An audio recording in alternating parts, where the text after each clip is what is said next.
Nah, filsafat itu menguji kemungkinan, sehingga kita selalu terbuka untuk melihat yang belum, the not yet.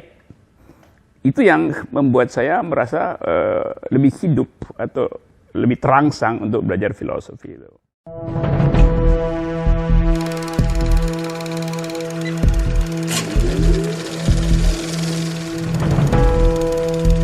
Scene 1, Apple, take 2. Nah, kenapa Anda tadi memberi kehormatan kepada humor?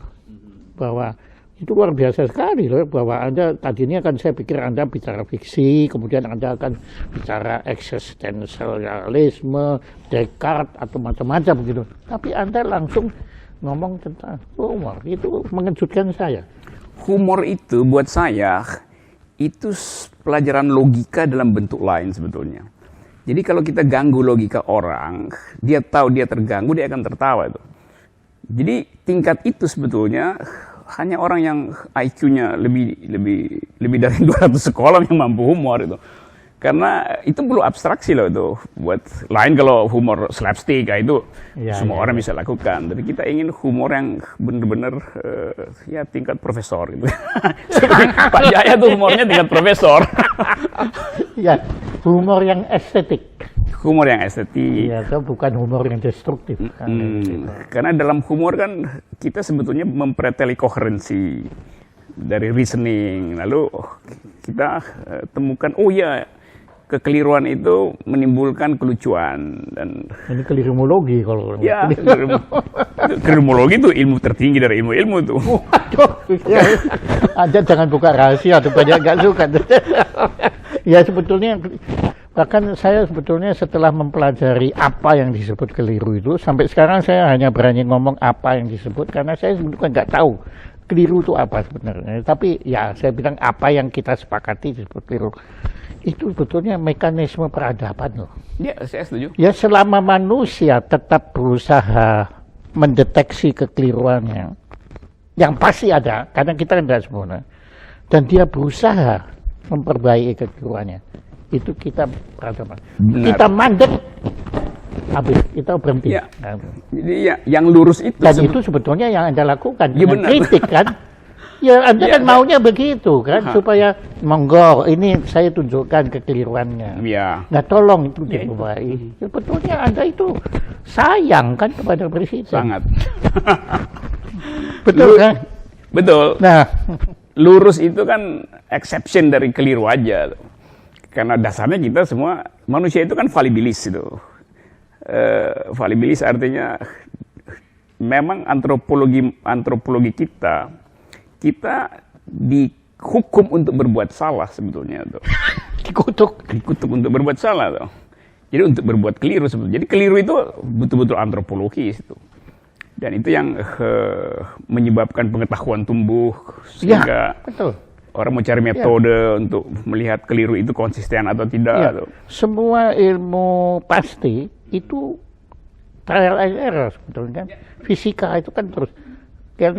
Newton memperbaiki Archimedes, ya, tetapi kemudian Einstein memperbaiki Newton, Hawking memperbaiki, jadi terus kan, sampai kita nggak ngerti akhirnya loh ini yang keliru siapa ini akhirnya, kita. Tapi luar biasa sekali. Nah, saya tahu Anda itu justru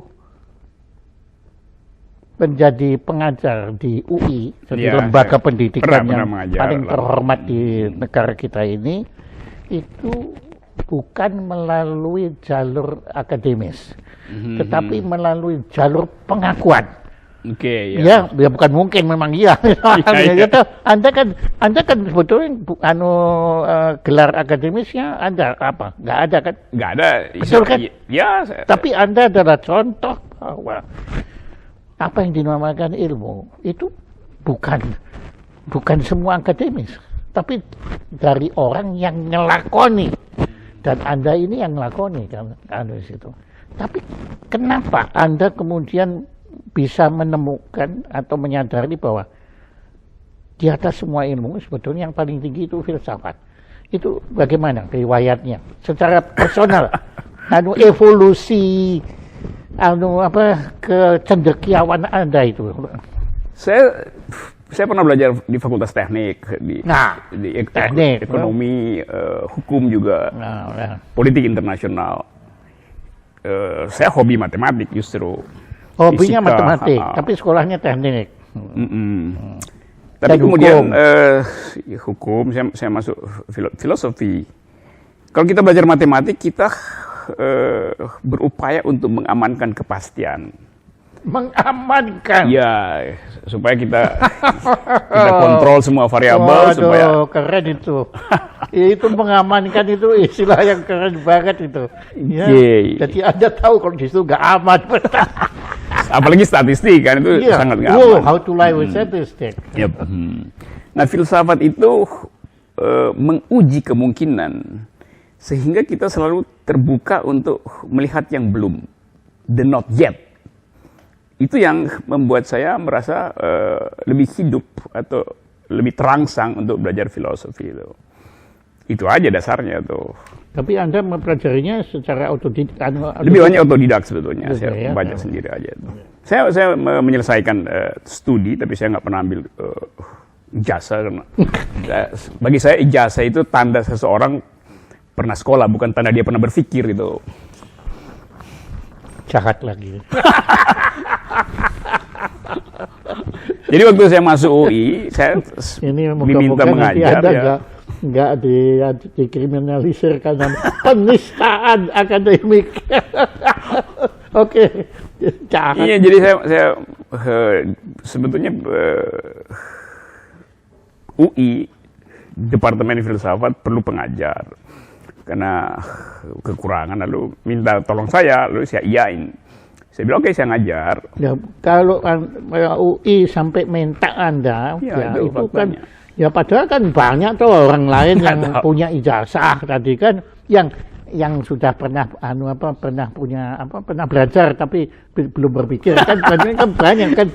Ya, tapi kenapa kok Anda yang dicari? Saya nggak tahu tuh, saya mungkin ada Ibu Tuti Herati, Profesor Tuti Herati itu dia ingin saya mengajar di situ, tapi saya bilang saya nggak punya jasa sebetulnya. Jadi waktu UI minta, saya bilang saya nggak punya. Ada, tapi malah saya cari tuh di mana, cari aja di arsip. Maka saya mengajar 15 tahun di situ dengan perjanjian saya nggak mau dibayar. Oh, ya karena ya saya selalu bilang saya nggak miskin gitu, jadi saya nggak. Tapi betul Anda nggak miskin. Betul, saya ya bercukup lah, tapi saya tidak perlu dibayar tuh. Sehingga saya nggak terikat dengan UI sebetulnya. Tapi juga gajinya juga kecil kan? Iya, juga kecil tuh. Kalau gede mungkin Anda mau ya? Ya kalau sekarang mungkin saya sewa akuntan dulu. Jadi karena ada kegembiraan mengajar, ya udah keterusan. Kegembiraan? Ya, mengajar itu. Oh, Anda bahkan menggunakan istilah bukan kebahagiaan tapi kegembiraan ya. Bagus ya. Iya, iya. Bagus. Keterusan 15 tahun. Dan saya pikir udah cukup lah. Dan Anda menikmati? Karena di dalam kelas kan selalu ada dialektika. Jadi Anda bukan cara Anda mengajar bukan indoktrinatif? Enggak, saya justru mendialektisir itu persoalan. Seperti Socrates? Ya, itu metode awal dari filosofi adalah maiotic attack, membongkar. Menurut Anda Socrates itu pernah hidup apa enggak sih sebetulnya? Kalau Plato oke, saya yakin. Ya, tapi kalau Socrates itu? Kalau Plato, Pak Jaya yakin hidup, kita mesti percaya kesaksian Plato bahwa Socrates gurunya juga hidup gitu. Logikanya begitu. Ya. Tolong jangan saya nanti bilang IQ saya. Oke. Ya. Karena ya. Tapi ya sama sebetulnya ya, kalau kita samakan Socrates dengan Yesus, Yesus juga nggak pernah menulis kan, dia kan yang menulis murid-muridnya kan, situ. Oke, nah kembali lagi dalam Anda menelusuri ilmu filsafat yang terus terang itu kan filsafat Barat kan, yang kita, yang makanya saya kan sampai merasa perlu menyelenggarakan simposium filsafat Indonesia, betulnya untuk mencari filsafat kita sendiri. Karena Ya terus terang cara berpikir Plato dengan sampai kemudian Sartre dan lain kan mereka dibentuk oleh lingkungan kebudayaan dan peradaban mereka. Kepada Indonesia kan beda kan Indonesia. Tapi waktu itu saya minta Anda jadi pembicara, Anda menganggap ini apa? Enggak, saya lagi pergi keluar. Lagi nggak ada waktu itu. Ya saya dapat undangan itu. Iya ya, betulnya sangat kita harapkan sih itu. Tapi ya oke, tapi Anda sudah menembus dosa Anda waktu di ruangan ini Anda bicara. Oh, seminar humor ya. Scene 1, Apple, take 2.